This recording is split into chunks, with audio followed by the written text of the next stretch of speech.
యేసుక్రీస్తు ప్రభువారి నామంలో మీ అందరికీ వందనాలు. ఇశ్రాయేలీయులు అరణ్య మార్గమున ప్రయాణము చేసుకొనుచు గమ్యస్థానమైన కనాను దేశానికి చేరువలో ఉన్నప్పుడు, ఆ గమ్యస్థానాన్ని సమీపించినప్పుడు మోషే 12 మంది ప్రధానులను ఏర్పాటు చేసి, వారిని వేగు చూడడానికి కనాను దేశానికి పంపడం జరుగుతుంది. అయితే కనాను దేశాన్ని చూచి తిరిగి వచ్చిన ఆ 12 మంది ప్రధానుల్లో 10 మంది ప్రధానులు మోషేతోనూ, ఇశ్రాయేలు ప్రజలందరితోనూ వారు ఏమని సమాధానం చెప్తారంటే, సంఖ్యాకాండము 13వ అధ్యాయము 31 వచనం మనం చూస్తే గనక, అయితే అతనితో కూడా పోయిన ఆ మనుషులు, ఆ జనులు మనకంటే బలవంతులు, మనము వారి మీదకి పోజాలమనిరి. మరియు వారు తాము సంచరించి చూసిన దేశమును గూర్చి ఇశ్రాయేలులతో చెడ్డ సమాచారము చెప్పి, మేము సంచరించి చూచిన దేశము తన నివాసులను భక్షించు దేశము, దానిలో మాకు కనబడిన జనులు ఉన్నత దేహులు, అక్కడ నెఫీలీలు సంబంధులైన అనాకు వంశపు నెఫీలులను చూచితిమి.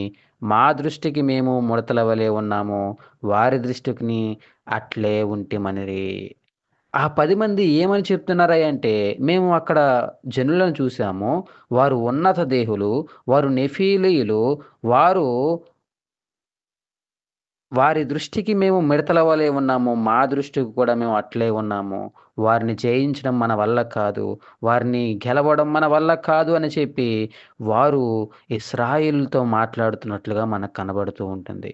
అయితే ఆ సందర్భంలో ఇద్దరు మనుషులు మాత్రము వెళ్ళిన 12 మందిలో 10 మంది ఈ విధంగా మాట్లాడితే, ఇద్దరు ఏ విధంగా మాట్లాడతారయ్య అంటే, ఇదే సంఖ్యాకాండము 14వ అధ్యాయము 9వ వచనం మనం చూస్తే గనక, మెట్టుకు మీరు యెహోవా మీద తిరుగబడకుడి, ఆ దేశ ప్రజలకు భయపడకుడి, వారు మనకు ఆహారమగుదురు, వారి నీడ వారి మీద నుండి తొలగిపోయెను, యెహోవా మనకు తోడై ఉన్నాడు, వారికి భయపడకుడనిరి.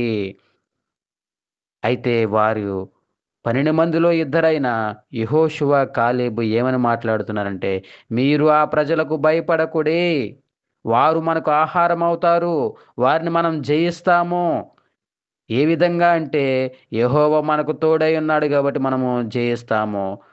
కాబట్టి మీరు వారికి భయపడకుడి అని చెప్పి, ఇక్కడ ఇద్దరు మాత్రము మాట్లాడుతూ ఉన్నారు. దేవుని బిడ్డలారా, ఈనాడు మనము ఏమి జ్ఞాపకం చేసుకోవాలయ్యా అంటే, ఆనాడు యెహోషువ, కాలేబు ఏ విధంగా అయితే మనుషులకు భయపడలేదో, ఈ లోక సంబంధమైన వాటి గురించి భయపడలేదో, దేవుడు తోడై ఉన్నాడు, దేవుడు నాకు సహాయం చేస్తాడని చెప్పి ధైర్యముతో ఏ విధంగా అయితే చెప్పగలిగారో, ఈనాడు ఆ ధైర్యముతో నీవు చెప్పగలవా? ధైర్యముతో నువ్వు పలకగలవా? నిన్ను విడువను, నిన్ను ఎడబాయను అని చెప్పి వాగ్దానం చేసిన దేవుడు నీకు సహాయముగా ఉండగా, దేవుడు నాకు సహాయముగా ఉన్నాడు, నేను భయపడను, నరమాత్రుడు నాకేమి చేయగలడు అని చెప్పి, నువ్వు ధైర్యముతో చెప్పగలవా అని చెప్పి, ఈ దినం దేవుడు నిన్ను ప్రశ్నిస్తూ ఉన్నాడు.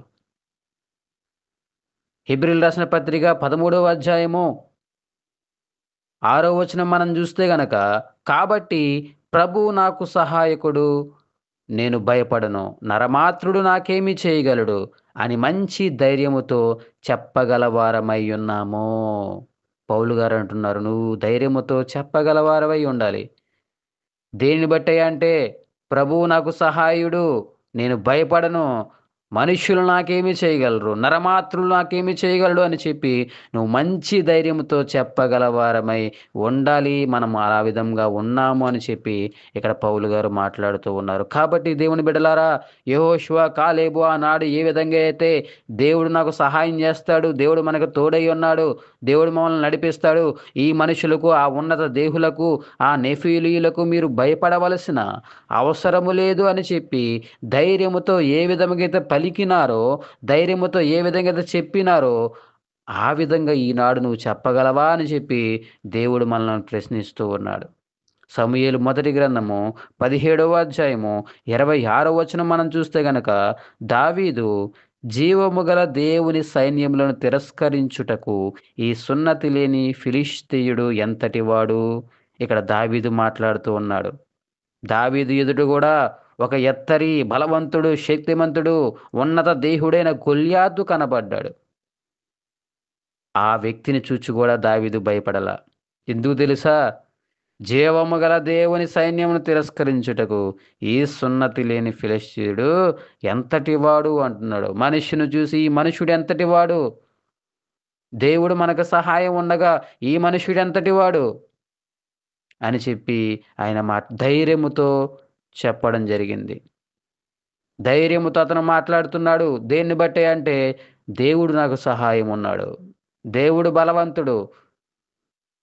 అటువంటిది ఈ మనుషుడు నన్నేమి చేయగలడు? ఈ నరమాత్రుడు నన్నేమి చేయగలడు అని చెప్పి ఆయన మాట్లాడుతూ ఉన్నారు. ఇదే సమూయేలు గ్రంథం మొదటి అధ్యాయము, సమూయేలు మొదటి గ్రంథము 17వ అధ్యాయము 37వ వచనంలో, సింహము యొక్క బలము నుండియు, ఎలుగుబంటి యొక్క బలము నుండియు నన్ను రక్షించిన యెహోవా ఈ ఫిలిష్తీయుని చేతుల నుండి కూడా నన్ను విడిపించును.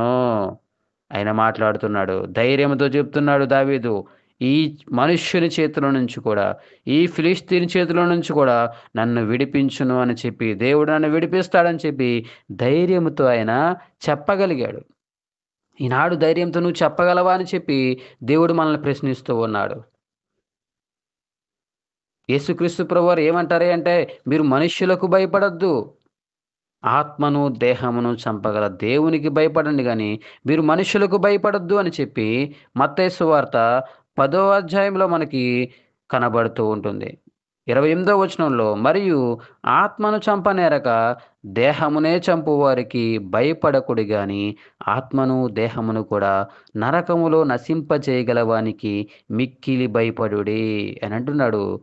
మీరు దేహాన్ని చంపే మనుషులకు మీరు భయపడొద్దు. మీరు దేవునికి మాత్రమే భయపడాలని చెప్పి ఆయన మాట్లాడుతూ ఉన్నాడు.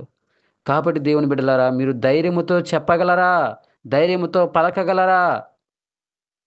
నరమాత్రులు నన్నేమి చేయగలరు? మనుషులు నన్నేమి చేయగలరు?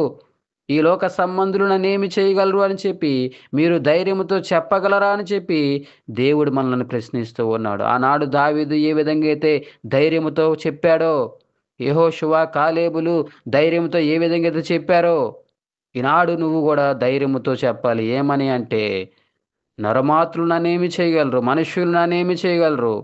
ఈ లోక సంబంధులు నన్నేమి చేయగలరని చెప్పి నువ్వు ధైర్యముతో చెప్పేవాడుగా ఉండాలి. దయగల మా తండ్రి, ప్రేమగల మా ప్రభువా, ఈ వాక్య భాగం వింటున్న ప్రతి ఒక్కరిలో ధైర్యాన్ని నింపండి ప్రభువా.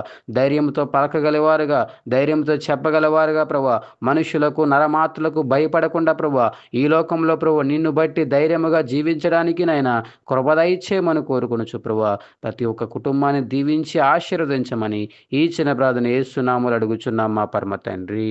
ఆమేన్.